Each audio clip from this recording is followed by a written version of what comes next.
Olá, seja muito bem-vindo ao JR Business. A Electrolux é uma das maiores empresas de eletrodomésticos do mundo. A marca foi criada em 1919 e hoje está presente em 120 países. Para você ter uma ideia da relevância dessa empresa, o faturamento dela em 2021 foi de 13 bilhões de dólares. É com muito prazer que o JR Business de hoje recebe a Ana Peretti, que é diretora de marketing da Electrolux para a América Latina. Muito obrigada pela sua participação, Ana. Obrigada pelo convite, Adriana. Você que está em casa já sabe, mas é sempre bom a gente lembrar. Todas as terças-feiras, a partir das 7h30 da noite, você pode acompanhar um novo episódio do JR Business pelas plataformas digitais da Record TV. Ana, quero saber um pouco da história da Electrolux e como essa empresa chegou ao Brasil. Bom, a Electrolux está aqui no Brasil há quase 100 anos. A gente começou a operação em 1926 com a venda de aspiradores de pó. Até uma curiosidade, a gente começou a operação com venda porta a porta de aspiradores, né? A Electrolux foi quem criou aspirador de pó portátil lá atrás e desde então, obviamente, a operação se expandiu muito, principalmente em 1996, quando a empresa comprou uma das maiores indústrias de linha branca aqui do Brasil, que detinha algumas marcas, né, sendo uma delas a Prosdóximo, e essa foi a base aí de grande crescimento aqui no nosso país. Mas hoje a gente já está presente aí em mais de 60% dos lares no Brasil. Só nesse ano a gente lançou mais de 300 produtos na América Latina e temos aí um portfólio muito completo para todas as preferências aí dos brasileiros e latino-americanos. Você é diretora de marketing para a América Latina, né? A gente sabe que cada mercado tem ali a sua característica. Fala um pouquinho do Brasil. O que o Brasil tem de diferente, de específico? Muitas diferenças entre países que vão também da forma como as residências são. Então, se você comparar, por exemplo, os eletrodomésticos do Brasil versus os Estados Unidos, você vê que nos Estados Unidos os eletrodomésticos são muito maiores do que aqui no Brasil. Se você compara com a Europa, na Europa são eletrodomésticos mais embutidos, porque você tem que otimizar mais o espaço, né? E olhando um pouquinho aqui para a América Latina, e tem uma curiosidade do brasileiro, principalmente em máquinas de lavar, né? Em geral, as máquinas de lavar aqui no Brasil, a preferência são pelas que a gente chama de top load, que são aquelas máquinas que abrem por cima, né? E em outros países da América Latina, a máquina que abre na frente é a maior preferência. E por quê? Por que isso? Porque o brasileiro ele gosta de ter a flexibilidade de abrir a máquina enquanto ela está ali já trabalhando. Então, para acrescentar uma roupa adicional, para mexer no ciclo. Então, se mudar de ideia, ele tem opção, né? E não vai ter nenhum risco de escorrer água e atrapalhar ali o ambiente da lavanderia. Eu comecei o programa contando que a Electrolux está presente em 120 países, né? Qual a importância da América Latina para a empresa? A América Latina ela representa 16% do faturamento da Electrolux no mundo. O Brasil é o maior país aqui na região. E a gente divide os nossos produtos em 3 grandes categorias, né? Então, tem uma categoria que a gente chama de sabor, que é a maior categoria, globalmente representa mais de 60% do nosso faturamento, 62% para ser específica, e ela inclui todos os produtos que a gente tem para preservar e preparar os alimentos. Então vai desde uma geladeira, um fogão, um forno, um cooktop, até os portáteis, que pode ser um liquidificador, uma air fryer, uma cafeteira, né? Então essa categoria de sabor aí é a mais importante. Depois a gente tem uma categoria de cuidado, que é a categoria que trabalha todo o cuidado com as roupas, seja máquina de secar ou lavar, por exemplo. E uma terceira categoria que a gente chama de bem-estar, que é onde a gente tem produtos que vão cuidar do ar, né? Então, ar-condicionado, por exemplo, cuidado com a água também, tem os filtros de água, e cuidado também com a limpeza do chão. Agora, Ana, a pandemia mudou muito a nossa rotina, obrigou muita gente a ficar dentro de casa. Então, a nossa relação com a nossa casa mudou bastante. Como é que foi a percepção de vocês em relação aos eletrodomésticos mesmo? O consumidor ficou mais exigente? O que mudou por causa da pandemia? O brasileiro começou a fazer mais tarefas domésticas, com certeza, e muitos disseram que permanecem fazendo essas tarefas que eles começaram aí durante a pandemia. Então, a relação com o eletrodoméstico com certeza mudou, né? E os brasileiros começaram a usar mais o eletrodoméstico, porque o eletrodoméstico acaba sendo um facilitador de toda essa rotina. Então, eu não preciso ficar parada no tanque lavando a roupa, né? Enquanto eu ponho a roupa na máquina de lavar, eu coloco os pratos para lavar né, na lavadora de pratos e por aí vai. Então, essa relação, ela se intensificou muito mais. E a gente vê também, acho que hoje a própria cozinha mudou, né, dentro dos apartamentos. Se a gente olhar, né, muitas cozinhas agora são abertas, né, que a gente chama muito de cozinha de estar, né, que é onde, quando você mescla a sala de estar. Mais interação. Exato, e até para receber mais as pessoas, né? Aproximadamente 40% dos brasileiros disseram que eles cozinham mais em casa, né, durante e depois da pandemia. Nesses momentos de crise que as marcas têm oportunidade de se diferenciar, né? Como é que foi esse período para vocês em relação a isso, em se diferenciar um momento difícil, em que muitas empresas, inclusive, passaram por momentos de quase fechar as portas, né? Não, sem dúvida foi um momento em que a gente colocou todas as nossas forças no digital, né? Seja como um canal de comunicação, um canal de venda, né, através do e-commerce, também um canal de relacionamento com o consumidor. Então, imagina que a gente tinha muitos promotores que estavam em loja física, né? Quando as lojas fecharam, a gente colocou esses promotores todos para atender o consumidor de maneira online e orientar na escolha do melhor eletrodoméstico para cada uma das necessidades. Então, acho que essa parte do digital foi muito forte e a gente também entrou numa frente de digitalização também do relacionamento no pós-venda, né, com o consumidor. A gente criou uma plataforma que se chama Electrolux Cuida, que é onde o consumidor, uma vez que ele comprou um produto da Electrolux, ele entra lá para agendar uma instalação, ele pode acessar uma série de conteúdos que a gente proporciona para que ele possa usar melhor o produto dele, tem dicas de manutenção para prolongar a vida útil, né? Então aqui pensando muito mais em sustentabilidade, fazer com que esse produto dure mais.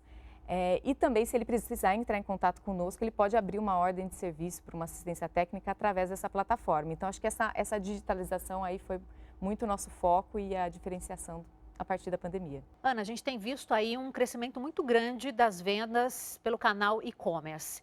As vendas online já se equivalem às físicas na Electrolux? O consumidor hoje, independente do canal onde ele compra, a pesquisa ela é online. Então a gente tem dados, né, que 72% dos consumidores, independente do canal, eles pesquisam muito online antes de comprar. Então hoje, se a gente olhar para o varejo como um todo, no Brasil, 40% das vendas de eletrodomésticos já são através de e-commerce. E até para comparar, na América Latina, né, o Brasil e Chile são os países líderes em vendas de eletrodomésticos pelo e-commerce. No Chile chega a ser 60% das vendas por esse canal. Então, acho que tem um movimento muito forte, não só da indústria, né, mas principalmente do varejo. Então, junto aos nossos parceiros, a gente tem um trabalho aí muito forte para a venda através desse canal.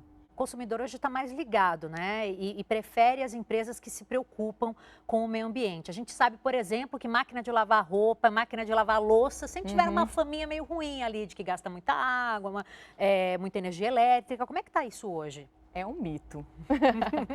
É um mito. A gente tem as máquinas de lavar louça que, na verdade, elas economizam 92% de água se você comparar uma lavagem manual. Né? E quando a gente pega as máquinas de lavar roupa, a gente tem máquina hoje que economiza até 50 litros por ciclo de lavagem. Então, essa frente de sustentabilidade é uma frente bastante importante aqui na Electrolux e a gente pode falar um pouquinho mais sobre isso também. Então, eu tenho aqui que vocês finalizaram o ano de 2021 com 100% de energia renovável nas operações, né? Então, eu queria que você falasse um pouquinho mais sobre isso, né? Como a empresa lida com essa e outras questões do ESG e ESG. Dentro do pilar ESG, a gente trabalha em diferentes frentes. Então, na parte de meio ambiente, a gente tem um pilar de sustentabilidade muito forte, né? Tanto para trazer as nossas operações, por exemplo, para ter uma emissão neutra até o 2030. Então, a gente vai zerar nossas emissões de carbono até lá. Quanto nas inovações de produto que a gente traz, é sempre pensado em como a gente pode otimizar melhor os recursos, seja preservar mais os alimentos, gastar menos energia, gastar menos gás, gastar menos água, né? Pensando aí no futuro muito melhor para a sociedade. E também num terceiro pilar, que é muito de conscientização e comunicação. Né? Então, a gente tem como missão transformar o comportamento, né, do brasileiro e de todos os consumidores no mundo para que as pessoas tenham um consumo muito mais consciente. E aí a gente tem feito bastante campanhas nesse sentido. A gente fez esse ano 2 campanhas falando muito sobre o cuidado com a roupa, né? Então, para que as pessoas não tenham um consumo exacerbado, né? Comprar roupa todo dia, isso não é sustentável, né? Em uma das campanhas que a gente fez, a gente até mostrou quantas toneladas de roupa são descartadas no deserto do Atacama, né? E o quanto isso é prejudicial para o meio ambiente. Então é muito legal a gente repetir o look e reutilizar, né, as nossas roupas, e por isso a gente traz aí as máquinas de lavar que conservam, né, e fazem as roupas durarem aí muito mais tempo. Você percebe que o consumidor hoje está mais atento para essa questão do meio ambiente? As pessoas estão mais ligadas na importância desse tema? Com certeza. A gente fez uma pesquisa com 14 mil jovens no mundo todo. Aqui no Brasil foram mais de 1.000 jovens entrevistados e 56% deles afirmam que a maior preocupação com o futuro é com relação ao meio ambiente. Então, foi a partir daí que a gente estruturou todo esse pilar de sustentabilidade dentro da Electrolux. Que bom, né, Ana? Pô. Pelo menos 5% do faturamento da empresa na América Latina são destinados para a inovação. A importância da inovação para vocês? Vocês escutam o consumidor quando pensam num produto novo? Existe um departamento só voltado para isso? Como é que é? A gente leva a inovação bastante a sério, mas a gente não tem um departamento único que olha para isso, porque a gente acredita que a inovação ela tem que vir de diferentes departamentos, né? Então é um time bastante multifuncional, que envolve produto, engenharia, marketing, operações, e tem um time muito grande de pesquisa do consumidor, né? Porque toda a inovação que a gente traz, a gente parte de uma dor do consumidor, né? Qual que é essa dor ou essa fricção no dia a dia que ele tem, e a nossa inovação vai ser a resposta, né? Ou como a gente resolve isso para ele. Agora, Ana, só no Brasil, a Electrolux tem 4 unidades Fabris. Esses produtos também são importados para outros países? Como é que funciona essa logística? Sim, a gente tem uma fábrica em Manaus, 2 em Curitiba e uma em São Carlos. E a gente exporta para Argentina, Chile, Colômbia, Equador, Peru e alguns países da América Central.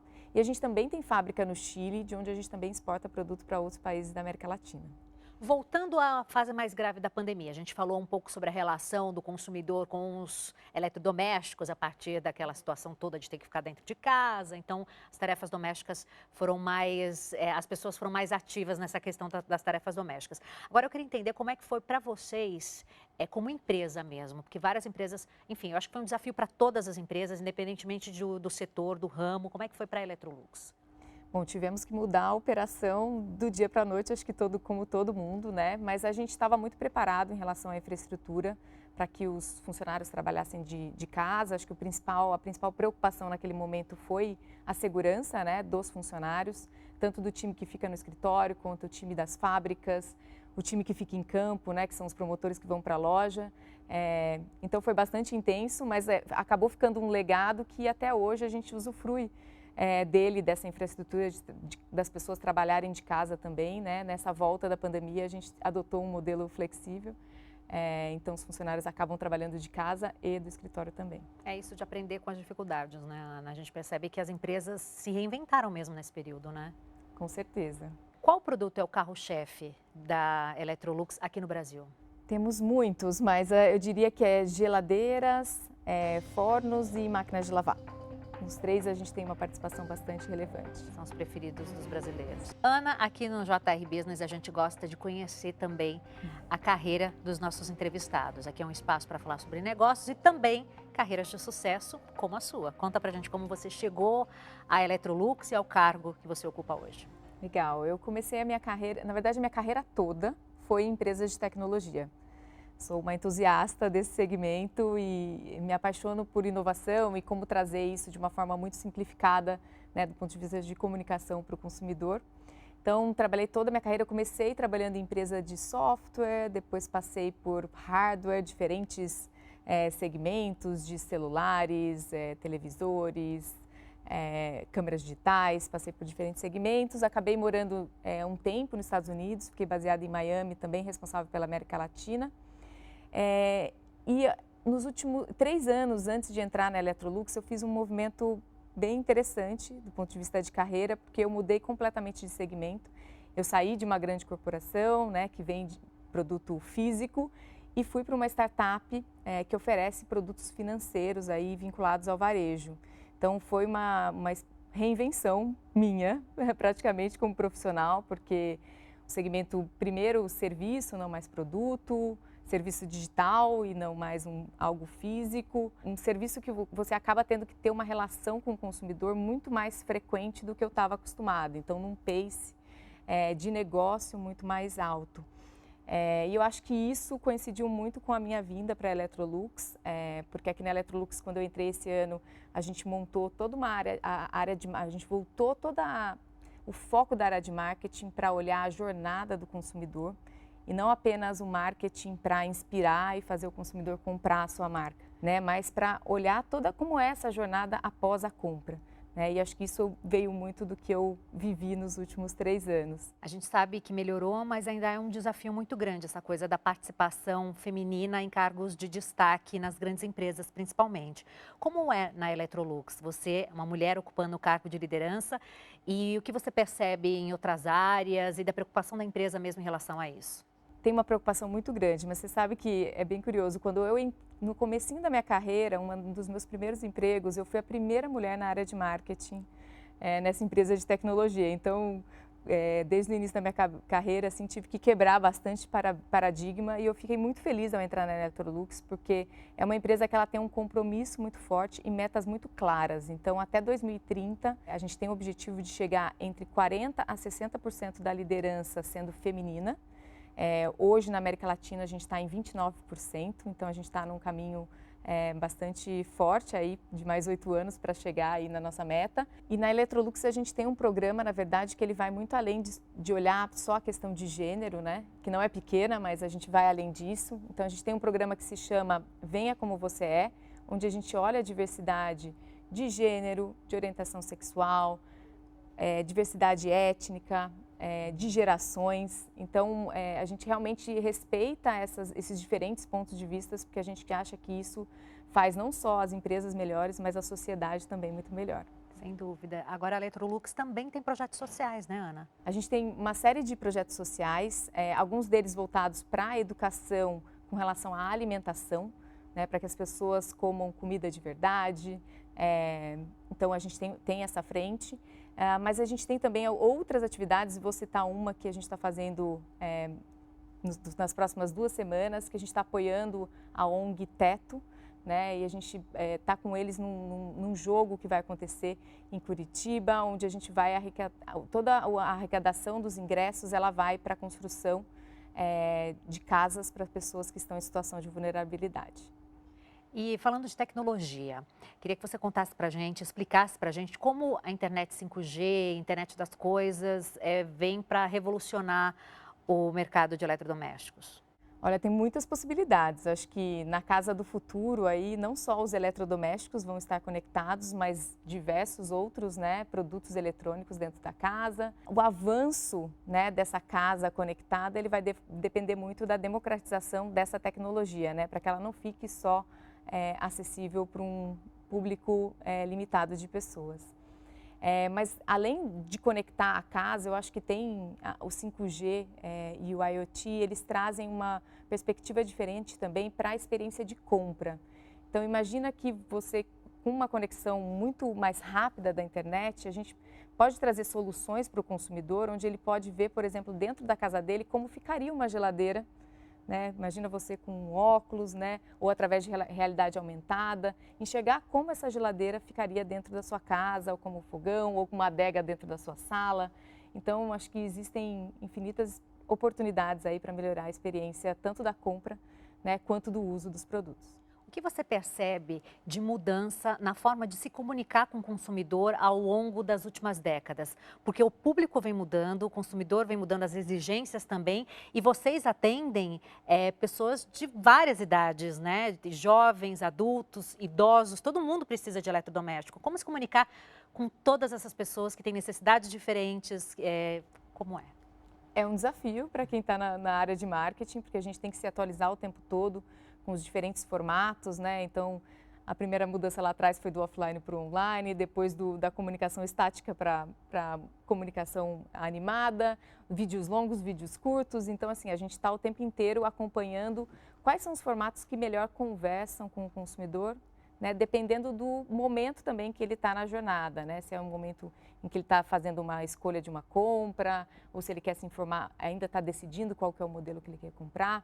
Então, a gente está assim, o tempo todo buscando isso, mas acho que o que mais mudou e que a gente tem focado bastante na Electrolux é como a gente traz os dados para alimentar todo o nosso processo criativo, alimentar todo o nosso processo de como a gente alcança o consumidor.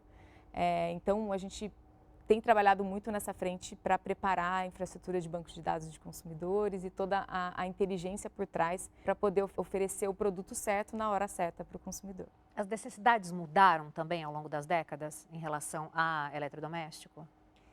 Sim, acho que vem mudando bastante. Eu acho que a questão de sustentabilidade, de novo, é uma muito forte. Então, produtos cada vez mais eficientes. Então, a gente tem hoje geladeiras que economizam até 45% em termos de energia, ar-condicionado com 70% mais eficiência, lavadoras que eu comentei já com você, que economizam bastante quantidade de água aí em cada ciclo de lavagem. Então, acho que tem a necessidade do consumidor, ela vai realmente evoluindo.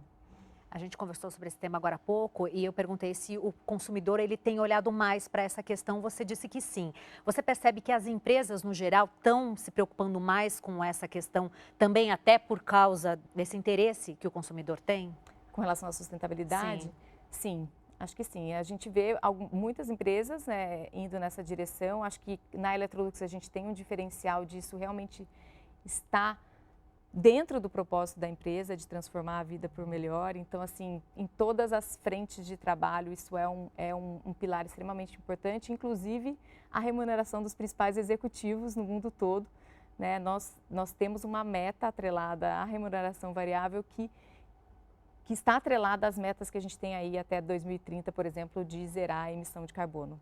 E o que podemos esperar da Electrolux aí para os próximos anos? Uma empresa tão antiga que vem se reinventando, que vem inovando. Acho que eu não posso abrir o que a gente vai trazer de inovação, mas podem esperar bastante novidade, tem muitos produtos, não posso abrir muita coisa, mas eu tenho certeza que a gente vai surpreender os consumidores brasileiros. Estamos curiosos. Ana, nosso tempo acabou, infelizmente. Queria agradecer demais a tua participação aqui com a gente, um prazer te receber. Obrigada, o prazer foi meu. Você que está em casa, muito obrigada pela sua companhia. Eu vou lembrar que o JR Business está disponível todas as terças-feiras a partir das 7h30 da noite nas plataformas digitais da Record TV. Então, toda semana tem um episódio novo. Muito obrigada e até a próxima.